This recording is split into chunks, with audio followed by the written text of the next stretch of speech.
everybody, today we're coming to you from Chiricahua National Monument here in Cochise County, Arizona, and we are going to talk to you all about rocks.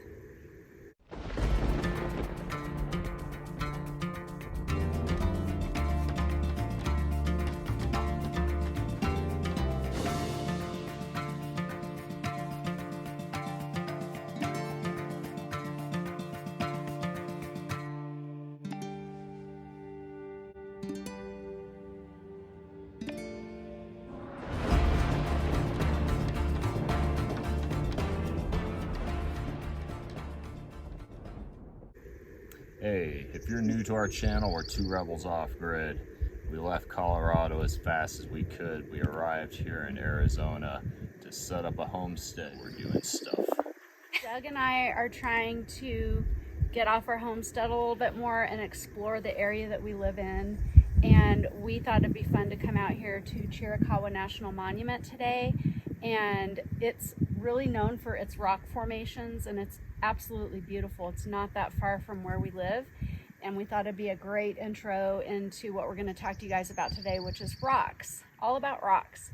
We bought our property on a rock, and we want to talk to you a little bit about whether or not buying property on rocks is a good idea, a bad idea, and what we've done with our property. We're going to show you that towards the end, and all the things that we've built with our rocks for free. So we are on a hiking trail here in Chiricahua National Monument. This is an alligator juniper. I think this tree is really cool. We're maybe going to try to plant one of these at some point. The bark looks like an alligator. This area was actually settled in 1888 by a couple of Swedish folks named Emma and Neil Eriksson. And they came out here and settled the area, and they actually were big fans of preservation on this trail, and it's a beautiful day. We brought our rebels, Zoe and Willow, with us to share this little hike with you and just share this area because it's just absolutely beautiful, and we would like to come and do a little bit more exploring after we're done today. Chiricahua National Monument is a national park. After the family that had originally settled here, I don't know if they sold the property or if the property was taken by the government, but they had brought in, during the New Deal, they had brought in the Civilian Conservation Corps, which was a group that recruited unemployed young men from urban areas to perform conservation work throughout national forest parks and fields. And they did a lot of infrastructure building during that time, basically up until World War II. So it's pretty interesting. That was during the New Deal time with Franklin D. Roosevelt as president. You can read more about that history online, but that's a lot of how a lot of these things inside the park were built. The monument is located just about an hour south and east of the town of Wilcox, which is here in Cochise County, Arizona. It's kind of unexpected. It's one of those things where you're out in the desert and it's pretty flat, and then you start going up into the mountains and it's just really, really beautiful. We would highly recommend a visit out here. We plan on coming back to do some hiking and more exploring. A lot of the trails you cannot take your dogs on. There's only like 2 or 3 trails that are real short trails that you can bring your dogs on. The rest of it is not dog friendly, so just make a note of that. And we'll come back without the dogs, but on this trip we've got the dogs, so we didn't get to explore as much as we wanted to, but we think you'd like it. All right, so we kind of wanted to do a video on rock, and we've heard a lot of people talk about don't buy property with lots of rock on it because you'll have problems that you won't be able to farm on it. There won't be any grazing material for animals, no food fodder for the animals that you plan on raising. But if you look upon antiquities, they actually had great societies and civilizations that basically made their empires around rocky terrains, and it seemed to be pretty beneficial for them to have solid foundations and this material to be able to work for free. So we want to go through and list off for you guys why we're glad we bought Rocky property. We're actually pretty thankful that we bought Rocky property. One of the first things that came to mind when we realized we had as much rock as we do is that it's actually very biblical to build your house on rock. Matthew 7 states that the wise man builds his house on rock. It goes on to say some other things about where not to build, but we like that idea. It's a great foundation. The other thing that we actually found that when you buy typically rocky property in Arizona tends to be up in elevation compared to the rest. So you'll find more of a sand base or more of your traditional farming lands lower in the valleys, but up in the hilltops, you're going to find more rock, and therefore with more elevation, you typically have better scenic views. You command the higher ground. And that's one thing that appeals to us is the ultimate view that we got from having a property up higher. With being up higher also comes the ability to not be in a wash. So you guys know we've struggled with some of the washes around here. There's washes that go up our road that we struggle sometimes to get over during monsoons. We definitely did not want to build a house in or around a wash. We don't want to be anywhere near a wash because washes actually will change course over time, and we don't want to be near a wash when it changes course. So we're up in an area where washes are not an issue, and that's pretty important for flooding and insurance and things like that. So the other piece about buying rocky property is it usually is going to be quite a bit cheaper because of the challenges you can have with building and foundation work and things like that.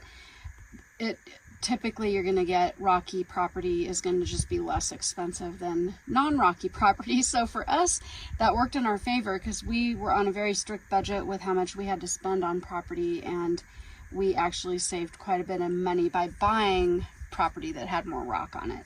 So another not too surprising thing that comes with buying a rocky property is the actual cost of rocks. If you were to live somewhere like where we come from, Denver, the landscaping rocks is quite an expense. I mean, if you were to put 3 boulders in your front yard, you're talking about $1,500 to have it delivered and installed, where here we'll have boulders unlimited for free, and it just takes us to move it, into place. But having this as a resource has turned out to save us so much money. I'd imagine we would have paid living in Denver just with the work that we've done so far, probably up to $50,000 in just rock sources. Yep, definitely. That's a huge benefit for us. And stay tuned to the end because we want to talk to you guys and show you all the things that we've done with the rock on our property for free. Just our labor and time is what took to build these things. But we first want to talk to you about why you might not want to buy rocky property, because it's not for everybody. Yes, rocky property is going to come with its own problems, its own issues, such as you're not going to be able to build cellars or underground structures without using explosives. Your plumbing is all going to have to be above grade. Digging a well might be significantly harder.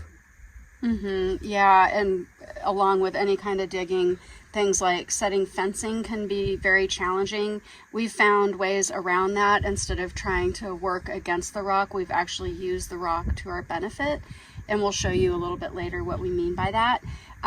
It can definitely make digging difficult, and including your foundation. So if you're wanting to build a traditional type of a foundation where you dig down and do poured concrete, that's going to be a real challenge. One of the challenges you may face owning rocky property or extremely rocky property like ours is you're going to find issues with gardening. You're obviously not going to be able to just put things on the bedrock and expect it to grow. And so the challenges are to build upwards, which in the desert you ideally want to dig down into the ground as opposed to raised beds. But up here we are not going to really have any other way of doing so except building up and backfilling with proper soil to do traditional gardening will be a challenge for us for sure. But it is possible, I believe, in our hearts and minds to do so. It might be a little more work on the front side of it all, but on the back side of it all, I think it'll be a standard garden just like any other. And perhaps we'll actually have less issues, of things coming from below, like you might have out on the East Coast with moles and gophers and stuff like that. We might not have that problem having stone edge garden beds and backfilling with dirt that we selected from other places in the property. So now we want to go to the last section here of this video and talk to you guys about all the projects that we have done around our property so far, or plan on doing, that we've been able to do for free with the rock that we have right on our property. Yeah, so let's start out with those. One of the first things we did when we moved onto this property, or we started working on the property, was to fence it in. And we kind of knew that we weren't going to be able to put T-posts in every place that we needed to, because you need to space those T-posts out. For our system, is 20 feet apart. Other systems might be 10 feet apart for T-posts. But we came to a point where every other T-post was not able to go into the bedrock. So we started out just putting a few big rocks at the base of the T-post, and after stringing up some barbed wire, we found that was not going to be significant strength to hold the fence up. So we went into gabion mode, and we did it throughout the property. We've done over probably around 25 gabions and backfilled them with free resources of rock. We've also used rocks around our property. We have a small wash that goes over our driveway here, and Doug actually did this with some big rocks, where we kind of use the rocks to direct the water, and then also use them for kind of artwork or decoration here in our landscape. So that was pretty cool. We really like this little spot. We call this area Willow's Pond, because when it rains, this area fills up with water, and Willow absolutely loves to swim in it. And I believe we have the full video versions of building these in our water management playlist. Yeah. Future home site, we actually had to bring in some big tractor, a big old front loader, and had Marty shuffle around a lot of rock to give us a level spot for the future home site. So rocks are definitely needed for that. We wouldn't want to put a big pile of sand up there and then try to build on that, because the first rain that comes around, our house would be on the bottom of the hill instead. Yeah, and it's another example of all this future build site. He was able to just use the rock that we had here and just kind of move it around. And again, it was free. If we had to bring in truckloads, I mean, I don't even know how much this home site would have cost to build if we had to have truckloads of rocks brought in. I'm guessing, I don't know, 30,000 probably. I think Marty was quoting us it'd take at least 16 truckloads to bring up the pad. Yeah. And at $500 a load, you're talking a lot of money. Yeah. $8,000, right? And then, of course, everything is always going to be almost twice what you expect it to be. So yeah, remember that out here, anything that needs to be delivered, there's not a lot of companies, so they can pretty much name their own price, what they're going to charge you. And if they know you're from out of state, be warned ahead of time. Yeah. They might try to gouge you even, so. We haven't had that happen, but we know just being out further, things just are more expensive getting them delivered, especially with the cost of gas and things like that. So that was a big deal, that we could have our house site built, and it was just going to cost us the tractor work that we had, or the front loader work that we had done.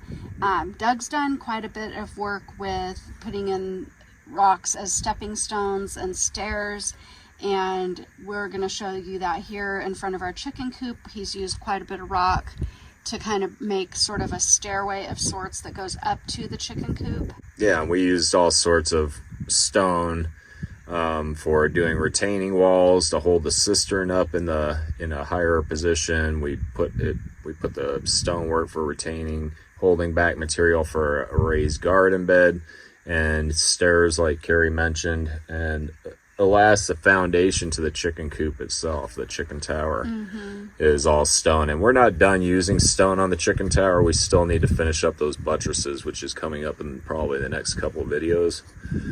Yeah, and we've also used rock for our current site that we have our RV on, and it's our current living area. Eventually it will be our tractor and kind of a garage workshop area, but right now we have our trailer there. And Doug did, there was an existing kind of a build site that somebody had done a long time ago, but we kind of expanded on it.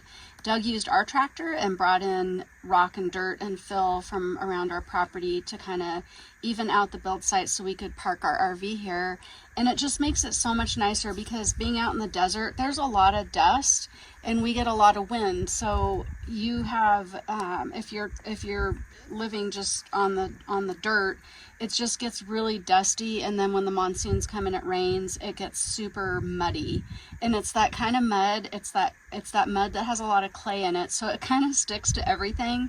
So having rock for the base that we have our RV on makes a huge difference in keeping the dust down, and then just keeping everything a little cleaner. We don't deal with the mud tracking in and out of the RV and on the animals and things like that. It just really helps with controlling that. I guess if you were to really point a finger at this video and try to determine what we're getting at, it's to use free resources that you have. If you live in the Pacific Northwest and you have trees, build everything out of wood, okay? Go buy yourself a mill, slice it up into lumber. If you live here in the desert and you have an abundance of sand, do what you can with that sand. And like the hyper adobe bags might be a good option for that and stuff. If you live on a rocky hill like us, then go ahead and start stacking those stones and build something solid. We do see stone buildings and stuff like that. They're all still standing. They might look rough, but you're talking over 5,000 years old. Anything's gonna look rough.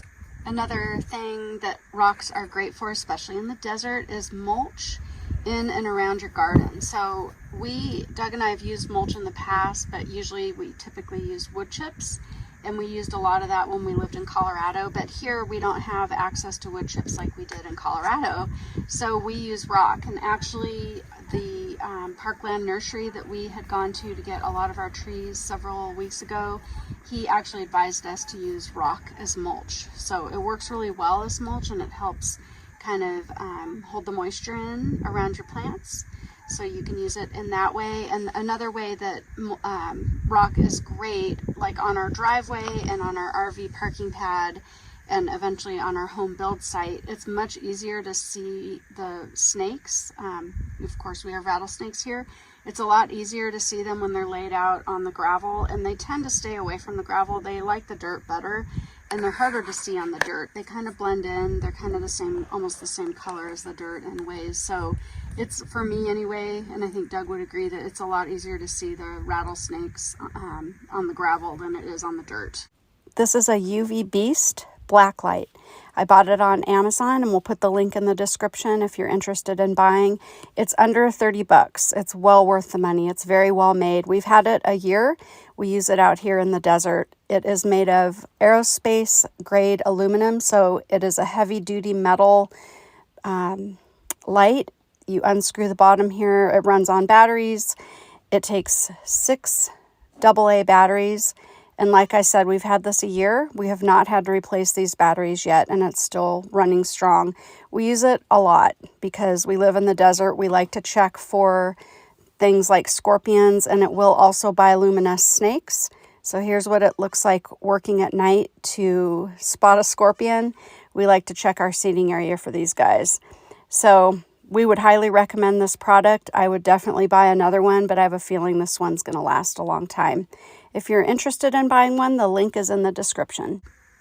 We're pretty partial to having rocky land. I mean, we bought it. We didn't necessarily know we were buying a rock pile at first, but then once we started realizing that that's what we have, the challenges started becoming more and more clear, that we are not going to be able to do traditional building styles, as opposed to if we had like something property down in the valley or something like that with some nice dirt and some nice sand or anything like that. So one of the challenges that we faced was, not only are we on a slope, but we are on a old extinct volcanic cap, which means it was basically a volcano at one time that eventually cooled down and sealed itself with a solid form of mass. It was basically a big chunk of bedrock. And so we have to figure out how we're going to attach buildings to this bedrock. And one of the solutions we came up with was to drill holes into the bedrock as deep as we could, which is usually only about a foot deep, and insert rebar and silicone. It's not just your normal silicone. It's a silicone that's made to adhere concrete to concrete, basically, or stone to stone. And this was how we overcame that challenge. We see that if you buy property that's rocky, you're going to have a lot of unique challenges to overcome. And we know that you guys are smart enough to come up with those solutions. And that's just what we found. When you buy rocky property, you're going to have a lot of free resource that, you know, most of the world used this stone resource up until a couple hundred years ago, and 90% of what you needed back then was made of stone. So it was either stone or timber or lumber, and we just don't really have that living in the plastic world nowadays, in the sheetrock world and stuff like that.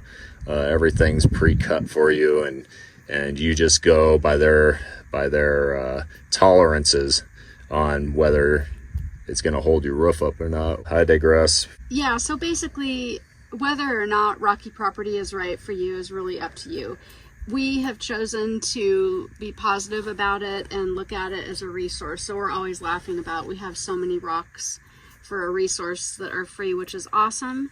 And it's up to you to determine if that kind of property is going to work for you or not. So we hope you enjoyed this video. We hope you learned a little bit more about the area that we live in here in Cochise County.